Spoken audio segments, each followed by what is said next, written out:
penghijrahan Nabi Muhammad sallallahu alaihi wasallam daripada Makkahul Mukarramah kepada Madinatul Munawwarah. Daripada peristiwa ini kita dapat ambil istifadah, kita dapat ambil manfaat daripada hijrah Nabi Muhammad sallallahu alaihi wasallam daripada kota Mekah ke kota Madinah. Assalamualaikum warahmatullahi wabarakatuh. Bersama saya dalam tajuk Ma'al Hijrah. Ma'al Hijrah ini juga dikenali sebagai awal Muharram. Ma'al Hijrah ini adalah sesuatu yang penting dan besar dalam kehidupan seseorang individu dalam agama Islam. Baik, Ma'al Hijrah ini merupakan satu tanda ataupun tanda dalam kalender Islam, merupakan satu tahun baru Islam. Baik, dalam peristiwa Ma'al Hijrah ini kita dapat tengok penghijrahan Nabi Muhammad sallallahu alaihi wasallam daripada Makkahul Mukarramah kepada Madinatul Munawwarah.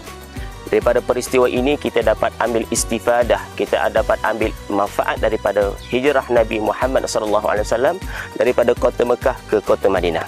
Yang pertama sekali, bersempena Ma'al Hijrah ini, marilah sama-sama kita meningkatkan keimanan kita kepada Allah Subhanahu Wa Taala. Yang kedua, marilah sama-sama kita meningkatkan momentum ibadah kita kepada Allah Subhanahu Wa Taala pada sudut solatnya, pada sudut puasanya dan sebagainya. Dan yang ketiga, bersempena Ma'al Hijrah ini, marilah sama-sama kita mempereratkan hubungan persaudaraan kita dengan sahabat kita, dengan keluarga kita dan rakan sekerja. Dan yang terakhir, bersempena Ma'al Hijrah ini, marilah kita menjadikan moto ataupun mutu bagi Ma'al Hijrah ini sebagai momentum inspirasi untuk kita mengubah diri kita, transformasi diri kita daripada ke arah baik kepada perkara yang lebih baik, daripada perkara tidak baik kepada perkara yang baik. Itu saja saya pada pagi ini. Assalamualaikum.